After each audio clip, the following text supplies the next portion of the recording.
Bonjour, la vidéo d'aujourd'hui a comme sujet l'intégration des acteurs, des éléments et des fonctions dans les projets écosystémiques à haut potentiel évolutif.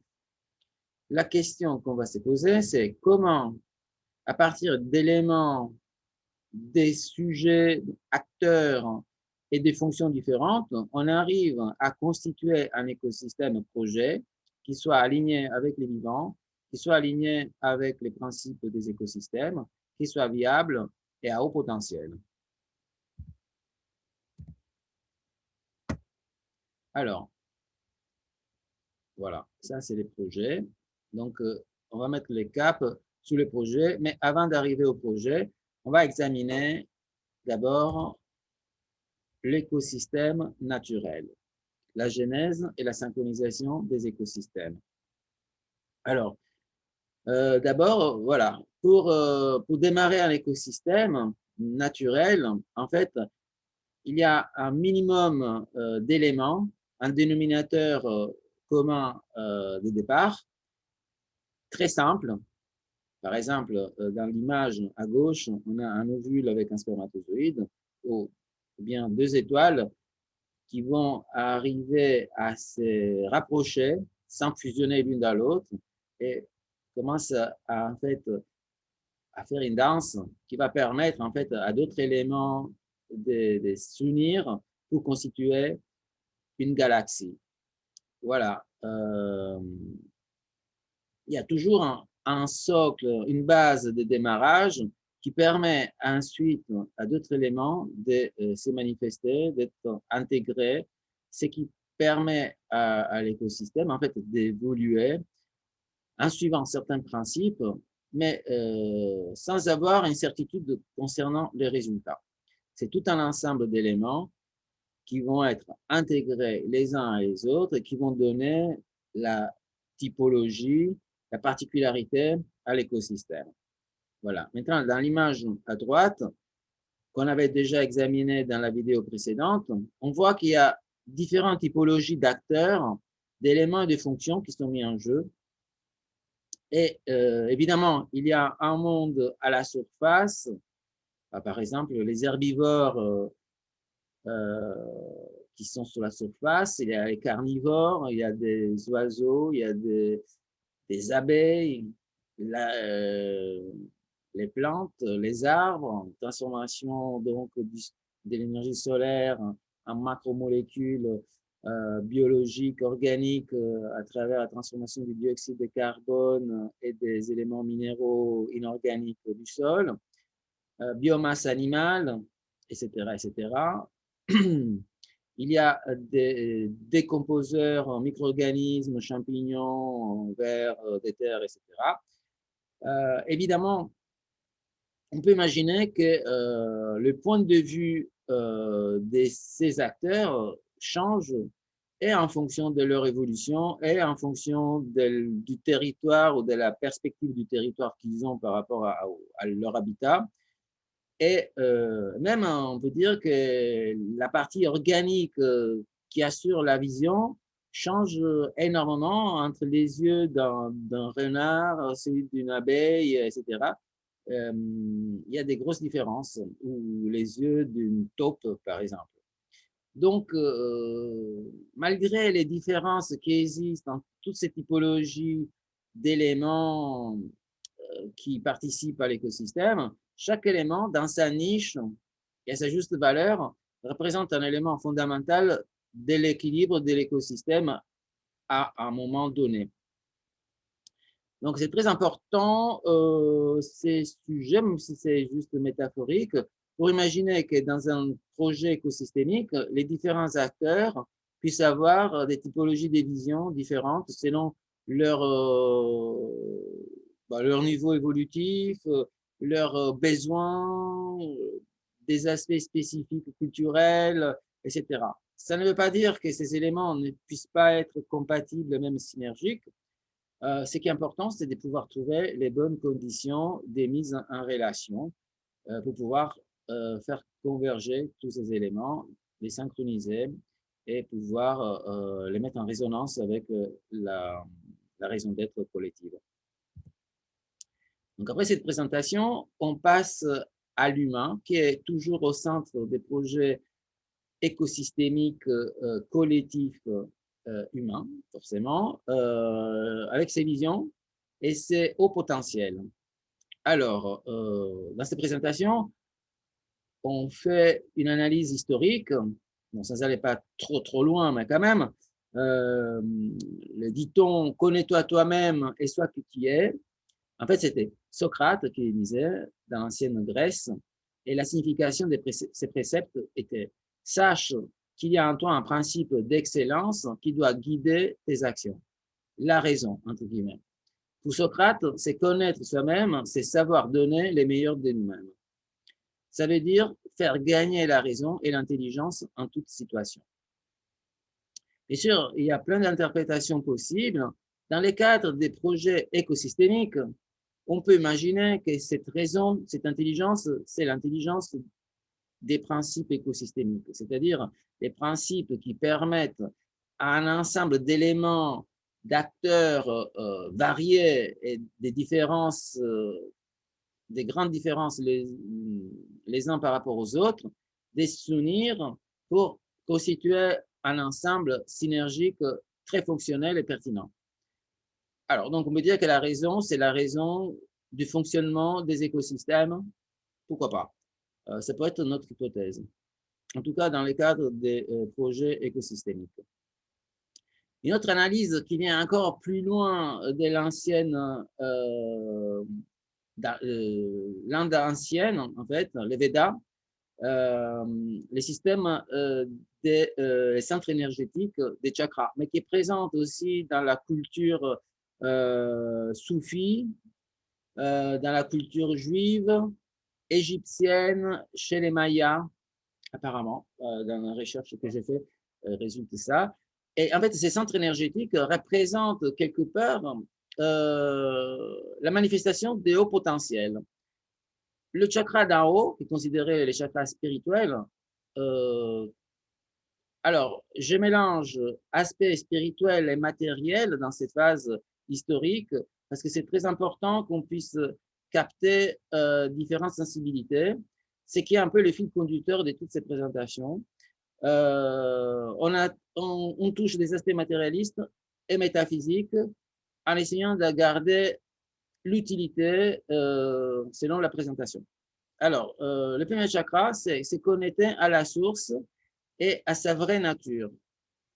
Pratiquement, la source, ça peut être, dans le cas des projets écosystémiques, le fonctionnement écosystémique, les principes qui régissent le fonctionnement écosystémique. Donc, la vraie nature, c'est la nature de l'humain à l'intérieur d'un écosystème. Le potentiel numéro 2, c'est établir une profonde vision globale intégrée, c'est-à-dire, une fois qu'on a compris la connexion avec l'élément écosystémique global et on comprend sa vraie nature, par rapport à ça, on va définir la vision d'ensemble et du fonctionnement de l'ensemble. Ensuite, troisième chakra, troisième potentiel, c'est la communication et l'expression. C'est l'expression de sa vraie nature à l'intérieur d'un certain contexte qui est l'écosystème. Les chakras numéro 4 correspond au cœur et c'est l'énergie d'amour. Et dans un écosystème, c'est les principes d'intégrer au lieu de séparer, c'est-à-dire les différents éléments, les différentes polarités dans un écosystème ne sont pas rejetés, mais ils sont réunis pour faire un tout. Et c'est de cette façon que l'écosystème peut arriver à des niveaux d'intégration, des niveaux de synergie, des valeurs ajoutées qu'on ne pourrait pas obtenir sans ces combinaisons qui réunissent les polarités.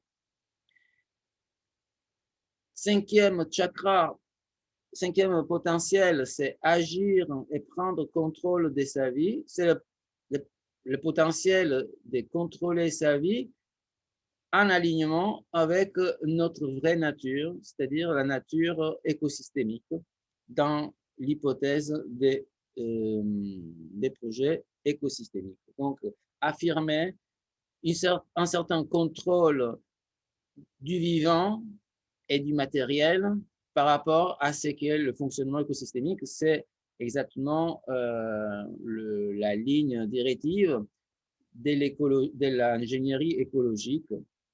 C'est une forme donc d'ingénierie qui intègre l'œuvre humaine aux écosystèmes pour maximiser les services écologiques, c'est-à-dire les services à l'humain et à la nature, et minimiser les disservices, c'est-à-dire l'impact négatif envers l'humain et envers la nature. Sixième au potentiel, c'est créer et intégrer la nouveauté. Donc, pour pouvoir créer, il faut prendre conscience du fonctionnement écosystémique, d'après l'ingénierie écologique, et il faut pouvoir s'orchestrer avec les nouveautés de manière intelligente et de manière pertinente.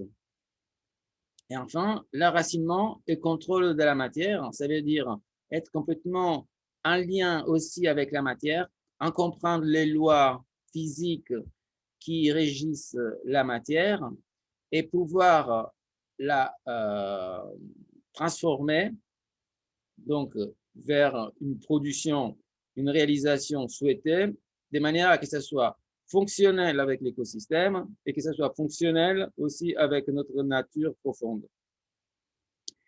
Du coup, par rapport à ces hauts potentiels et en relation aussi avec l'image précédente de l'écosystème, on peut donc imaginer qu'il y a différentes typologies de visions. Il y a des visions matérialistes, rationalistes, d'un côté. Il y a vision métaphysique, visionnaire, je fais des synthèses, de l'autre côté. Il peut y avoir au milieu, envers une vision holistique, pragmatique, expérientielle, qui fait un peu les liens entre les deux. Il peut y avoir une vision ultra-matérialiste, fataliste, à la rigueur, qui prend la matière comme quelque chose d'acquis et de définitif, qu'on ne peut rien changer. Il y a une vision ultra-utopiste, illusionnée. Non, c'est moi qui ai donné les noms et je les ai posés par rapport à un certain type de vision, qui par contre est à l'opposé du matérialisme et donc c'est plutôt volatile. Et après, j'ai mis un cône d'ombre, en fait, qui représente une partie où on ne sait pas exactement où on se positionne, mais qui peut être très intéressant pour, c'est un peu comme un embrayage, un point neutre qui permet de se positionner et d'évoluer dans les temps, parce qu'effectivement, on est censé évoluer. Et donc, c'est un moment où, entre un positionnement et un autre, on va être dans ces phases des doutes et on se positionne. Donc, c'est très important d'intégrer tous ces aspects-là, parce qu'à l'intérieur d'un projet, comme il y a plusieurs acteurs qui participent, eh ben, il y a toutes ces typologies qui sont présentes. Et l'important, c'est de pouvoir les synchroniser de façon à avoir les meilleurs résultats collectifs sans devoir aller à l'exclusion des parties qui peuvent être d'une richesse énorme. Donc, toutes ces parties-là sont d'une richesse géante. Il faut pouvoir les synchroniser pour avoir un résultat conforme à la viabilité et à l'émergence des potentiels. C'est l'objectif du projet écosystémique. On va voir la suite. Donc, l'humain, ses potentiels, on a vu, sa vision. Voilà, les visions changent par rapport au potentiel qui se manifeste plus en évidence et par rapport aussi aux besoins. Parce qu'effectivement, l'humain va manifester des besoins. Maslow les avait bien étudiés en identifiant les besoins physiologiques. C'est le premier qu'il faut satisfaire, les besoins de sécurité. Ensuite, il y a les besoins d'appartenance, les besoins d'estime, les besoins de s'accomplir. Et les besoins aussi de se dépasser, dépasser le soi et aller vers le nous, vers une dimension supérieure de transcendance de la personne pour aller vers l'écosystème, probablement, en tout cas dans l'hypothèse des projets écosystémiques. Et on voit qu'il y a une correspondance des couleurs entre les potentiels, les chakras, j'ai remarqué ça, et les types de besoins. On parle des besoins plus matériels en bas et des besoins plus subtils en haut. Et chaque personne possède ces types de besoins. Donc, c'est intéressant parce que ça fait les liens entre le matérialisme et la métaphysique. Donc, ces deux aspects, probablement, sont deux aspects de la même échelle des valeurs, mais avec différentes polarités. Donc, c'est très important de prendre en compte les besoins, comme on verra après dans les cahiers des charges du projet, parce que des besoins vont dériver les motivations. Donc, les motivations qui vont déterminer qui vont déterminer l'attachement des personnes à un projet et leur implication. On passe à la suite. Donc, la suite, c'est l'environnement.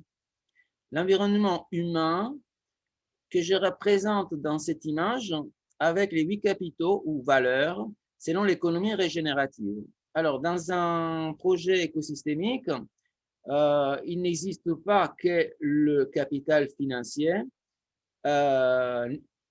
ou financier et matériel, mais il y a plein d'autres capitaux qui sont tous en même temps très importants et ils sont organisés de façon écosystémique de manière à pouvoir garantir la survie du tissu économique global. Et l'écosystème se représente par ces éléments. Il y a les capitales matériels, tout ce qui n'est pas vivant. Donc, ça peut être du bois, ça peut être des locaux, ça peut être un véhicule.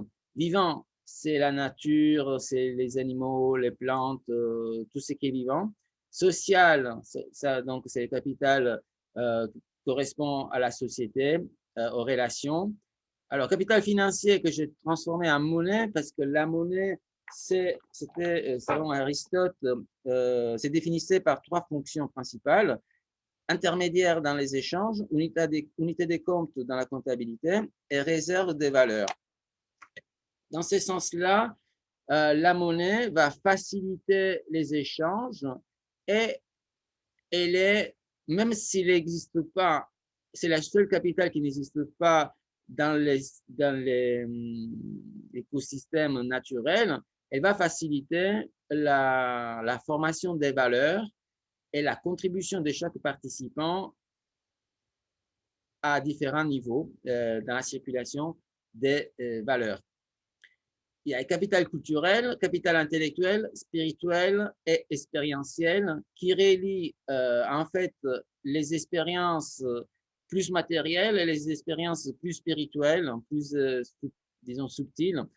Alors, dans les capitales spirituelles, on ne va pas parler des religions, on parle simplement de la capacité de se relier à la source, c'est-à-dire au principe de fonctionnement écosystémique, parce qu'on est toujours dans l'hypothèse dans l'exercice donc de concevoir et réaliser des projets écosystémiques et sa vraie nature, c'est-à-dire la niche de chaque individu à l'intérieur de cet écosystème. Voilà. Donc, l'important pour l'instant, dans le cadre de cet exercice, c'est ça. Donc, la même chose, c'est des éléments qui sont très différents d'une personne à une autre. Ça va avoir un impact sur les typologies des visions des différents acteurs.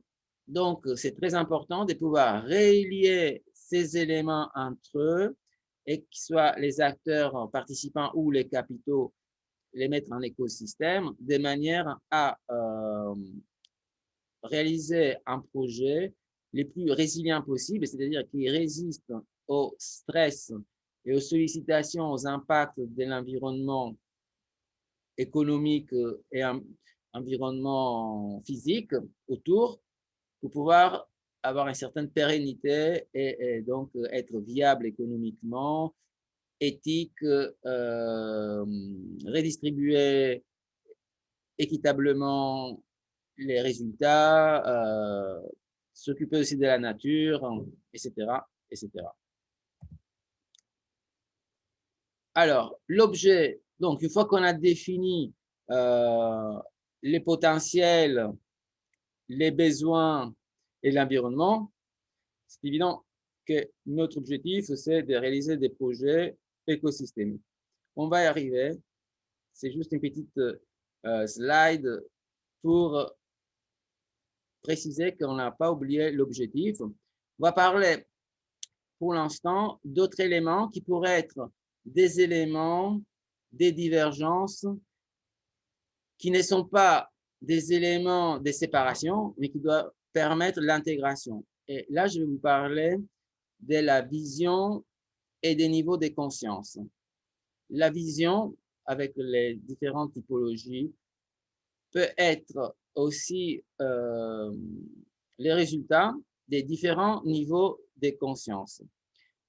En général, alors, ce n'est pas un sujet métaphysique, ça a été étudié par des scientifiques dans le domaine de la physique, dans le domaine des neurosciences, etc.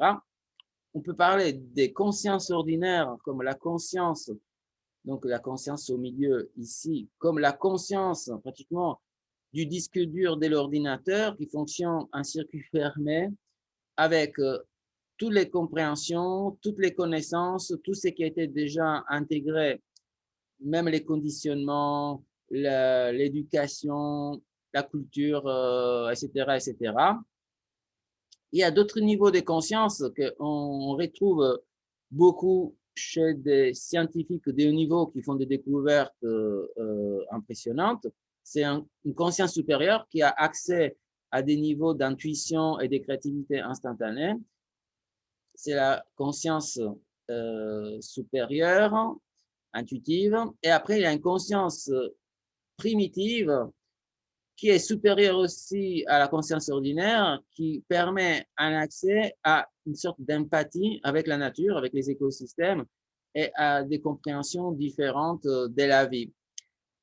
Chaque personne peut se trouver à différentes phases de sa vie et de son évolution, mais même dans les mêmes journées, selon les événements qui peuvent arriver. Elle peut se trouver dans des états de conscience variables entre la conscience ordinaire, une conscience intuitive, une conscience liée à la nature, etc. Ça fait partie des cycles, des biorhythmes journaliers au cours de la vie.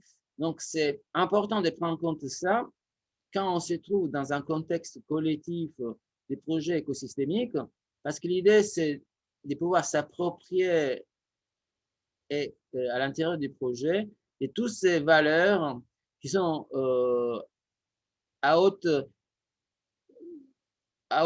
d'autres importance, de grande importance, à haut potentiel pour la définition du projet, pour sa planification, sa mise en action et pour avoir des résultats pertinents et résonnants avec l'écosystème naturel. Donc, le but, c'est de faire des projets écosystémiques collectifs à haut potentiel.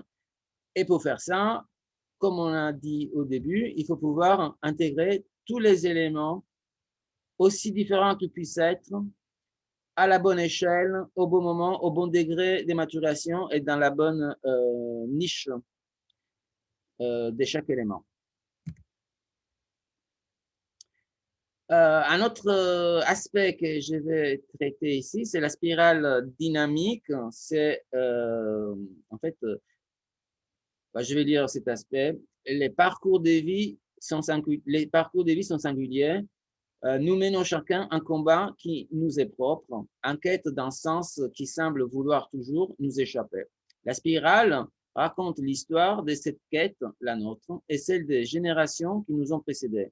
Le long de ces chemins, notre conscience s'élargit et notre vision du monde évolue.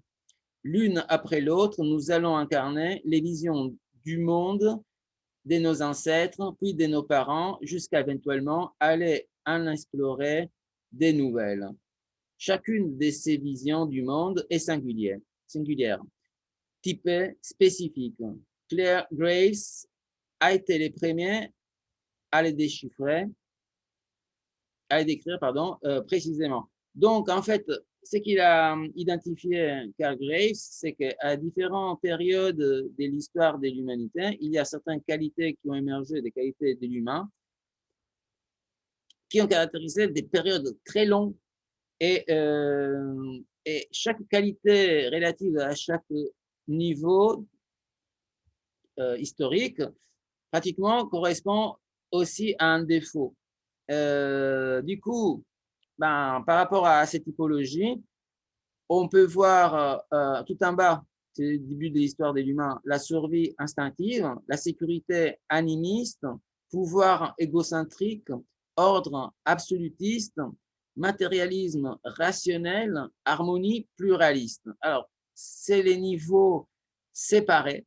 Tous ces niveaux sont en compétition les uns avec les autres.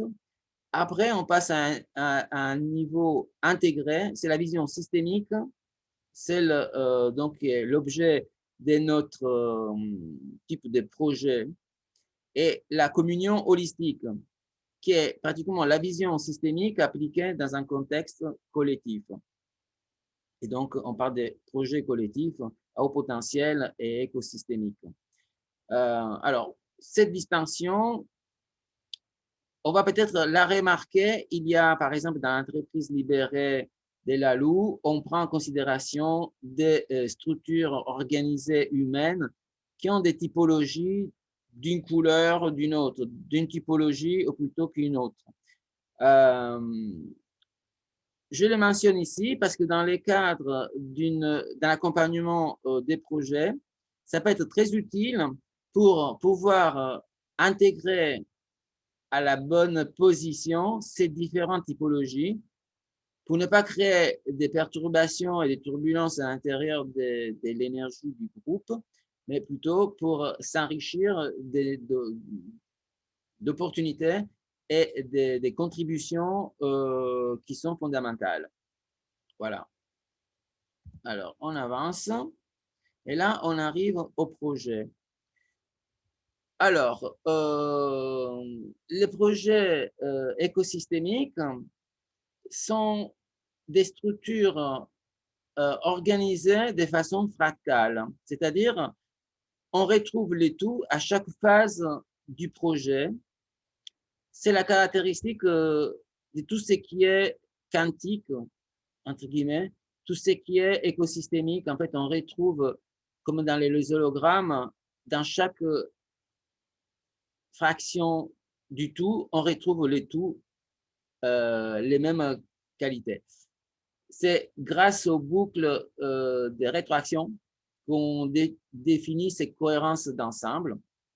Alors, la méthode des projets qu'on utilise dans la conception et réalisation des projets écosystémiques, c'est un modèle à 4 phases, comme les moteurs à 4 temps. Il y a une phase d'émergence de l'idée qui est considérée la partie rêve, donc avec les phases conscience, émergence de la conscience, vérification de la motivation et la récolte des informations qui permet de vérifier l'idée et la motivation. Et donc, ça fait la première boucle rétroactive. Il y a la phase de planification, considérer les alternatives, concevoir une stratégie, tester les stratégies. Après, une boucle rétroactive qui permet de vérifier la phase de planification. Alors, dans la partie gauche des phases, il y a la partie opérationnelle et à droite, c'est les blocages qui peuvent se manifester dans les différentes phases et dans les éléments de chaque phase. Après, on passe à l'action. Et dans l'action, on a la mise en œuvre donc, de la stratégie, avec ensuite l'administration, administration et gestion, et évaluation de la progression. Une autre boucle rétroactive pour vérifier la pertinence du tout. Et après, on va à la phase célébration-bilan avec l'acquisition des nouvelles compétences, les résultats transformatifs, parce que les personnes, au bout du processus, ont acquis des nouvelles compétences et ils ont discerné la nouvelle sagesse. Alors, comme je l'ai déjà dit dans la vidéo précédente, Ces processus correspondent aussi à l'archétype évolutif du voyage du héros, qui est celui qui est présent dans toutes les légendes, histoires, même dans les films d'Hollywood, on utilise les mêmes archétypes et qui représentent en fait ces processus évolutifs. Alors, à l'intérieur d'un collectif qui conçoit et réalise un projet écosystémique, c'est très important d'avoir conscience des différentes phases du projet et des différentes typologies d'archétypes évolutifs, style voyage du héros, parce qu'effectivement, il y a la nécessité de synchroniser un certain nombre de personnes qui se trouvent dans des typologies de visions différentes. Donc, avoir présent ces aspects-là permet aussi de pouvoir intégrer à la juste échelle chaque élément et tout en intégrant les contributions fortement utiles de chaque individu. Alors, cet aspect-là, on va après le creuser davantage. Ce que je vais dire maintenant, c'est de l'importance d'aligner les projets sous la base des référentiels de la pyramide des DILT qui permet de vérifier les niveaux de cohérence, l'alignement des niveaux logiques du projet. Ces niveaux logiques sont, à partir d'en bas, les effets sur l'environnement, c'est-à-dire la production souhaitée, que ce soit physique ou métaphysique ou immatériel, disons, les comportements souhaitables pour atteindre ces résultats, les capacités et les compétences nécessaires, les valeurs qui sont les valeurs fondamentales du projet, qui sont différentes des croyances.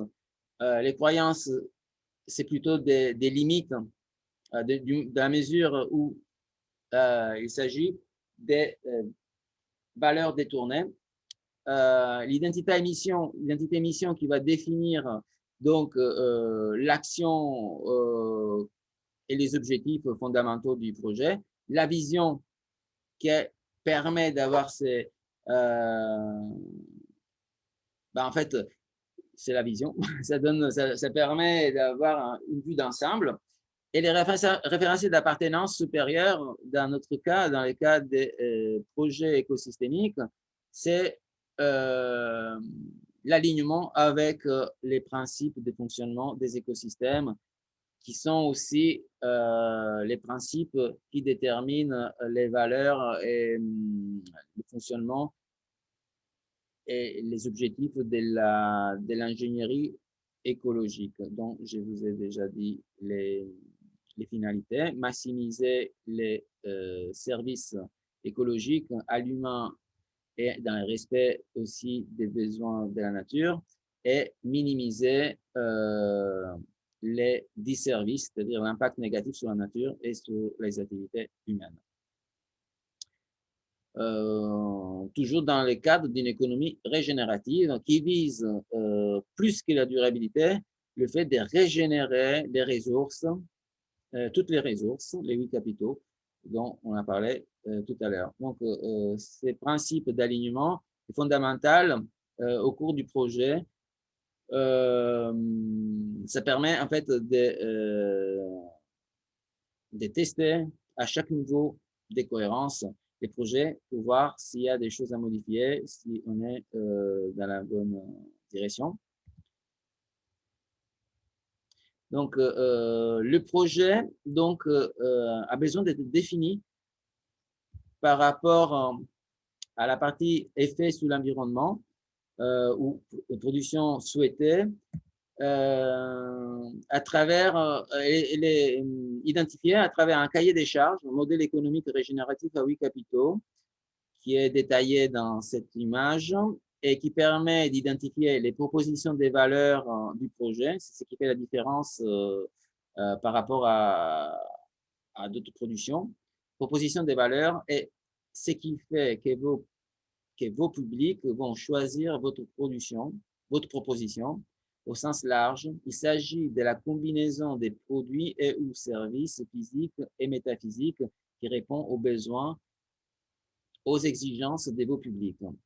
Dans le cas d'un projet, par exemple, comme un habitat partagé, ce qu'il y a, c'est que les publics, c'est les participants eux-mêmes. Tandis que par exemple, dans des projets de production, les publics vont être extérieurs, mais il y aura aussi à considérer les besoins du public intérieur et aussi des publics de l'environnement autour, grâce à la structure des coûts et des flux de bénéfices à huit capitaux qui inclut aussi notre environnement. Donc, euh, ces, ces documents, les cahiers des charges avec les modèles économiques régénératifs, où il y a les différents aspects qui sont pris en considération, permet d'identifier, de poser les premiers éléments matériels du projet.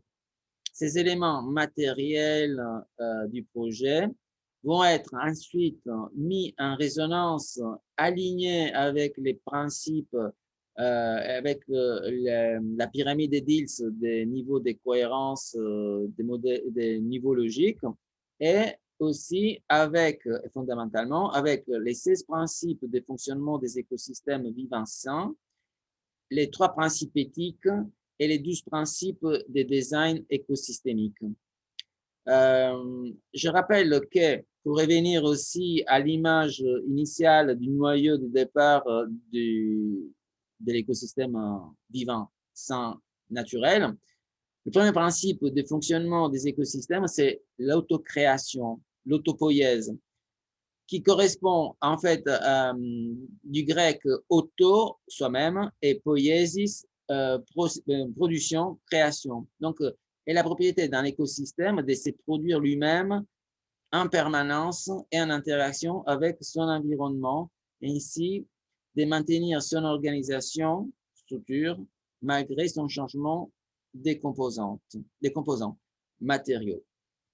En fait, on part d'un noyau de départ, c'est un dénominateur minimal commun qui est vivant déjà, et à partir de ça, on va pouvoir faire émerger tout le projet avec toutes les composantes qui vont venir à fur et à mesure, qui vont s'intégrer dans les différentes typologies, et à fur et à mesure, ça va être l'objectif des projets écosystémiques, de synchroniser les éléments pour pouvoir respecter les 12 principes de design écosystémique, observer, interagir de l'ensemble au détail, intégrer plutôt que séparer, utiliser les interfaces, valoriser les bordures, appliquer l'autorégulation et rétroaction, utiliser et valoriser la diversité, utiliser les changements, réagir de manière créative, solution à petite échelle et à la bonne échelle, au bon moment, dans la bonne degré de maturation, je dirais, et aussi dans la bonne niche. Créer une production, c'est toujours une production qu'on va créer, collecter les énergies, ne pas produire des déchets, favoriser les ressources renouvelables. Les 16 principes de fonctionnement de l'écosystème vivant, donc c'est l'autocréation, la complexité, l'incorporation et dépendance vis-à-vis des grands holons, c'est-à-dire c'est des écosystèmes d'écosystèmes qui doivent être intégrés à tous les niveaux entre eux, autorégulation, autoréflexivité, capacité de répondre à un stress interne, externe ou d'autres changements, échange entrant et sortant des matières, énergie, information avec d'autres écosystèmes à l'intérieur ou à l'extérieur, c'est les niveaux des écosystèmes d'écosystèmes, transformation de la matière, de l'énergie et de l'information. La transformation, c'est la production, en fait. La matière et l'énergie et l'information sont en continuelle transformation. Utilisation de toutes les composantes. Il n'y a pas de composantes qui ne sont pas utiles, en fait, à l'intérieur d'un écosystème. Chaque élément a sa niche et c'est un élément fondamental. La communication entre toutes les parties, la coordination des parties et des fonctions, la mise en équilibrage des intérêts négociés, ou en tout cas des fonctions de chaque élément par rapport à un écosystème naturel. Les intérêts négociés sont à l'intérieur d'un écosystème humain, donc d'un projet écosystémique. Réciprocité des parties dans la contribution, efficacité équilibrée par l'élasticité, préservation de ce qui fonctionne bien, modification créative de ce qui ne fonctionne pas bien. Et voilà, c'était la présentation du sujet d'aujourd'hui. La finalité, donc, c'était l'intégration des acteurs, des éléments et des fonctions dans les projets écosystémiques à haut potentiel. J'ai aussi mis en évidence comment, en partant d'un document du cahier des charges et du modèle économique, où on pose les éléments de la production, entre guillemets, des résultats souhaités au niveau de l'environnement, de sa propre réalisation matérielle, on arrive après, à travers la mise en résonance, l'alignement avec les principes écosystémiques et les niveaux logiques des cohérences écosystémiques, on arrive ensuite, comme dans un métier à tisser, à obtenir un résultat qui est différent évidemment de projet à projet, mais qui tend vers le fonctionnement écosystémique. Voilà, je vous remercie et je vous dis à la prochaine vidéo. Bonne soirée, bonne journée.